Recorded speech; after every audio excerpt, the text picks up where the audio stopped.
Welcome to the Lantern's Tale. Tonight's story is true, every word drawn from real events. Listen closely as we walk the cold, stone halls of Dartmoor Prison and uncover the mystery of the Phantom Hand. High on the windswept moors of Devon, England, stands Dartmoor Prison, a fortress of granite and iron built in 1809 to house prisoners of war. Its walls have seen centuries of suffering, inmates condemned to hard labor, desperate souls who carved out a life behind bars, and those who never left at all. The moor itself seems alive, mists creeping in like spirits, swirling around the towers and gates. Locals say the moor has always been haunted, long before the prison's stones were laid. But inside Dartmoor, there is one story that chills even the most hardened wardens, a ghostly handprint that refuses to fade. The tale begins in the mid-1800s, when the prison was notorious for harsh punishments and unrelenting discipline. One of its most famous inmates was John Babbacombe Lee, a man sentenced to death for murder. In 1885, Lee stood on the gallows, the noose around his neck. But when the executioner pulled the lever, the trapdoor jammed. 3 times they tried to hang him, 3 times it failed. The executioner, white as a sheet, whispered that it was an omen. Lee's sentence was commuted to life in Dartmoor's cold, damp cells. But John Lee's near escape from death was only one of the prison's eerie mysteries. Another prisoner, his name lost to history, arrived in Dartmoor at the turn of the century. He was said to be a violent man, driven to madness by the moor's howling winds and the endless gray days. In the darkness of his cell, he began to scratch at the walls, desperate to escape, or perhaps to leave a mark that would outlast his own fading breath.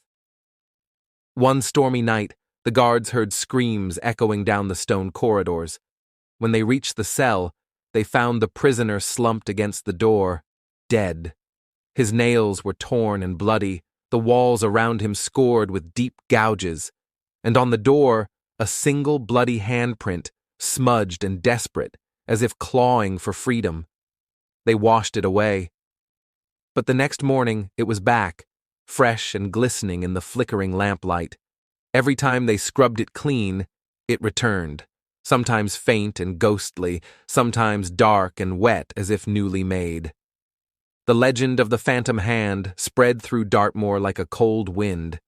Guards whispered about the cell in hushed tones, refusing to linger there after nightfall.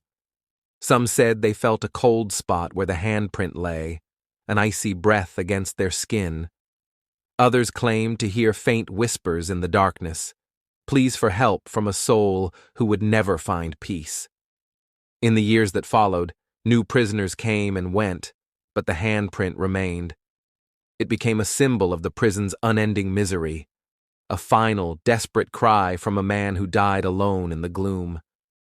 Visitors to Dartmoor today can still see the cell, though few dare to linger long. The handprint, worn now by time and countless attempts to clean it, is still visible in the faint light. Some say it's just a trick of the stone and damp, a stain that never quite fades. But those who stand close swear it feels cold to the touch, as if the walls themselves remember the fear and rage of that long-dead prisoner. The Phantom Hand is a reminder of the lives lost within Dartmoor's granite walls, a mark of desperation that even time cannot erase. In a prison built to break men's spirits, it is a ghostly testament to the will to live, and the price of freedom denied.